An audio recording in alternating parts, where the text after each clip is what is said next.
বার্সেলোনাতে যখন মেসি খেলতো তখন এই শব্দটা আমরা বেশি শুনতাম।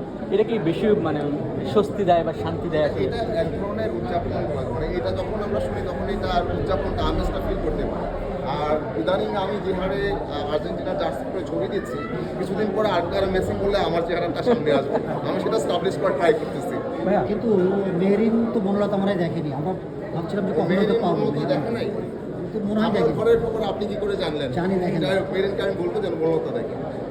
হ্যাঁ, মেসি প্রথম ম্যাচে 3 গোল দিল, দ্বিতীয় ম্যাচে 2 গোল, মানে আর্জেন্টিনার বিশ্বকাপে 5টা গোলে, মানে 5টাই মেসি। কি বলবেন?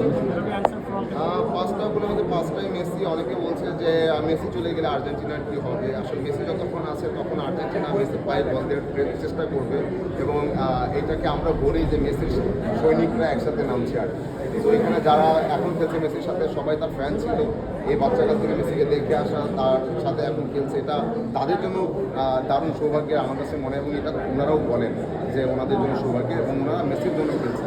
তো অনেকে বলে যে মেসি যদি চলে যায় আর্জেন্টিনা টিমে কী হবে।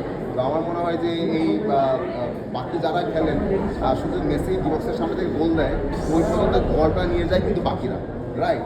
কিন্তু তাদের মানে এবারের কৌশল বলেন বা ফরমেশন বলেন এইভাবেই সেট করা যে তারা মেসির পায়ে গিয়ে বল দেবে এবং মেসি গোল দেবে, এবং তাছাড়াও দিবে। সেটা যত সময় আপনারা একমাত্র তো 2টা ম্যাচ গেল, তো 2টা ম্যাচে মেসির 3টা এবং 2টা। এখন মেসি যখন গোল করে বলেন যে মেসি কেন গোল করছে, যখন মেসি গোল করে না গত বিশ্বকাপের আগে, বিশ্বকাপে বলছিল যে মানে মেসি তো গোলই পায় না, এখন গোল পাচ্ছে, এখন বলে মেসি যদি না থাকতো, মানে এই ধরনের বিতর্ক চলতেই থাকবে। এগুলো আমি এনজয় করি। পেনাল্টি দিলেও সুবিধা, পেনাল্টির ব্যাপারে ছিল, তো এই কারণে লোকটা পেনাল্টিও নিতে এখন দেখে যে স্বাচ্ছন্দ্য বোধ করে না, পেনাল্টি নেয় না, পরবর্তীতে 2টা একদম রেকর্ড করে ম্যাজিক্যাল গোল দেয়। ওকে, থ্যাংক ইউ। জীবনে কি আসলে ছেলে হোক বা মেয়ে হোক মেসি রাখবেন কিনা? না, বাস্তব জীবনে রাখবো না, এটা আমাদের বলবে যে সামির মেরিন তারা হয়তো রাখতে পারে। বাস্তব জীবনে বিয়ে হবে কবে, জন্ম মৃত্যু বিবাহ আমি বরাবরই বলি এটা আল্লাহ পাক জানেন। আল্লাহ যেদিন বিয়ে করাবেন সেদিন।